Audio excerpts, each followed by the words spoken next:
Assalamualaikum warahmatullahi wabarakatuh. Izin menghadiri, ternama dia Safa Al-Radisa, STB 468, Prodi Bimbingan Kemasyarakatan kelas A. Izin menghadiri, ternama dia Yeru Firmansyah, STB 4672, Prodi Bimbingan Kemasyarakatan kelas A. Izin di sini kami akan menjelaskan beberapa hal terkait pemasyarakatan yang sudah dilalui dalam mata kuliah pengantar ilmu komunikasi. Lalu gimana selama online kemarin kan kita kan online ada laporan wajib ke UPT. Nah itu kamu milihnya ke UPT mana? Aku sih ini di lapasnya kan kita itu bebas milih, jadi aku milih ke lapas kelas 2B Onusari karena diberi arahan sama senior, karena kita kan bisa lebih tahu banyak kalau misalnya di lapas. Kalau kamu sendiri gimana? Kalau aku milih di UPT-nya di Rutan kelas 1 Surakarta karena memang arahan dari senior di situ dan ya mungkin karena juga kita bisa belajar banyak dari situ. Di situ juga sih lapasnya tuh ada apa aja? UPT-nya tuh deketan nggak antara lapas, rutan, sampai kalau di Solo sendiri cuma ada rutan sama kebasan terus sama lapas. itu yang deket ya? Ya itu deket. Lumayan lah, paling antara itu 10 menit doang, 15 menit sampai. Ya sih, kita sharing dulu. Kan ada di berbagai daerah kan pasti akan beda-bedakan. Lapas yang PT-nya tuh gimana? Di rutan tempat kamu tuh di dalamnya gimana? Kalau di rutan Solo itu dalamnya ya mungkin seperti UPT pada umumnya, kebanyakan overcrowded. Sama di rutan Solo juga hampir mungkin 200 sampai 300% itu overcrowded karena memang yang aku lihat sendiri di blok-bloknya juga penghuninya harusnya sekian tapi dosennya lebih banyak lagi, hampir 2 sampai 3 kali lah. Itu yang di rutan Solo. Itu masih ada. Ya karena daerah yang ditanggungan juga banyak dan mungkin juga karena kota tingkat kriminalnya juga tinggi dan masyarakatnya pasti juga lebih banyak kan jadi. Iya. Jadi kan kembali lagi tadi di lapas kota Jogja kan itu ada sendiri, terus tiap kabupaten itu ada sendiri. Jadi di kabupaten di Wonosari itu termasuk di Kabupaten Gunung Kidul yang tingkat kejahatannya itu lebih rendah daripada di daerah kota. Tapi di situ masalahnya yang saya sempat tahu dari berbagai pengalaman yang sudah saya ambil dari kemarin UPT sama Orlap itu ada kegiatan kerjanya itu nggak berjalan semua. Jadi di dalamnya itu walaupun nggak banyak, ya cukup banyak sih, cuman nggak se-overcrowded yang di tempat Logus, di tempat Yero. Cuman permasalahannya tuh kegiatan kerjanya tuh nggak semua berjalan, jadi banyak napi yang mungkin kayak kegiatannya itu masih kurang gitu loh. Jadi pembinaan yang dilakukan di dalamnya itu masih cenderung kurang karena kegiatan kerjanya yang berjalan itu tidak semua berjalan dengan bagus. Berarti lebih ke apa bimbingan kemandiriannya. Ya, kalau di rutan Solo itu bimbingan kemandiriannya itu berjalan dengan baik, bahkan ada produk-produk yang di ekspor juga keluar, tapi ya mungkin tidak semua narapidana tahanannya dan narapidana itu ikut dalam binker. Kalau di tempatmu itu rutan atau lapas? Rutan. Rutan. Tahanan. Berarti masih tahanan kan? Iya masih tahanan, tapi masih mungkin ada beberapa narapidana yang dititipkan di situ juga karena lapas di daerah Solo itu lumayan jauh juga, adanya di Sragen sama di Klaten sama Wonogiri ya.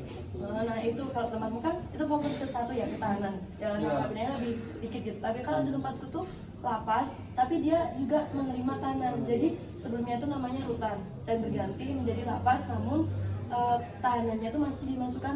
Jadi cuman beda blok. Jadi blok sebelah kanan itu buat yang narapidana, yang bawah itu buat yang tahanan. Jadi mereka tuh kegiatannya tuh masih sulit untuk disatukan gitu loh. Terkadang mereka masih banyak yang kebingungan dengan kegiatan yang di sana. Jadi kayak banyak sekali residivis yang masih kayak orang-orangnya itu aja yang masuk di situ. Karena saya kan aku pernah ngobrol-ngobrol sama napinya itu udah banyak banget yang 3 kali, 4 kali masuk ke situ sih. Kalau tempatmu itu banyak kan? Maksudnya yang pengulangan tindak-pidananya lebih dari 1 kali itu banyak kan? Kalau soal residivis mungkin nggak terlalu banyak, tapi pasti ada ya, tapi nggak terlalu banyak lah karena ya mungkin dari bimbingannya juga kayak berhasil lah berjalan dengan baik karena juga cuma tahanan kan dia bukan semuanya narapidana kan ya itulah.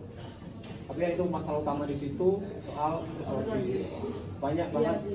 Itu terakhir sebelum saya ke kampus sekitar ada 500 sekian, padahal ya, daya tampungnya padahal cuma padahal daya tampung itu cuma sekitar 200 sampai 300 lah, lebih dari makanya tadi kan saya bilang 200 sampai 300% dan itu ya Ya benar. padat banget di dalam hutan, padat dan Emang lapas hutan tuh yang di Indonesia kan emang banyak banget yang berperikan. Terus kalau menurut kamu sendiri gimana sih cara mengatasi overcrowded itu biar di lapas tuh pembinaannya berjalan dengan baik dan tidak terjadi overcrowded yang berkepanjangan?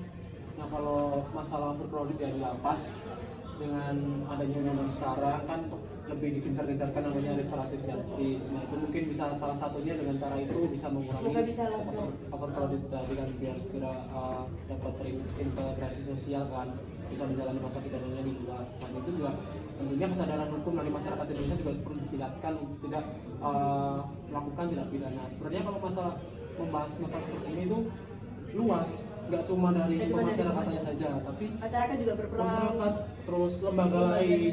Jadi kan ada kebanyakan mereka permasalahannya di ekonomi, itu kan berarti kan harus kita kerjasama dengan kementerian mana biar ekonominya naik. Bener banget sih, tidak ada banyak tidak ada pelanggaran tentang karena dasar ekonomi gitu kan. Banyak yang melakukan kejahatan sebenarnya dia nggak mau melakukan, cuman karena terpaksa karena keadaan gitu banget. Terus juga mungkin kejahatan kecil yang sebenarnya bisa diselesaikan dengan secara damai, nggak harus pakai melalui jalur hukum. Ya benar. Jadi mungkin bisa diganti rugi. Semoga itu juga seperti Sakar ini kan belum sakarnya ya. kan baru untuk anak-anak. Semoga untuk dewasa juga segera bisa menyusul lah agar masalah overcrowded di lapas ini bisa teratasi segera dan pembinaannya juga berjalan dengan lancar. Bener sih. Nah, itu sih kita sharing-sharing buat bagus kita penelitian. Semoga kedepannya kita masih banyak cari ilmu. Ya, semoga kita sebagai tanpa teknik manfaatkan untuk belajar kita, cari pengalaman dan untuk mengatasi masalah-masalah di dunia perjalanan. Makasih Biro. Sama-sama. Sekian dari kami pembahasan UPT pemasyarakatan yang telah kita bincangkan tadi, permasalahan-permasalahan yang ada di UPT tersebut.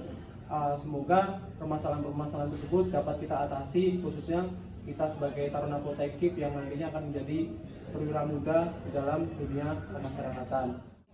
Terima kasih. Wassalamualaikum warahmatullahi wabarakatuh.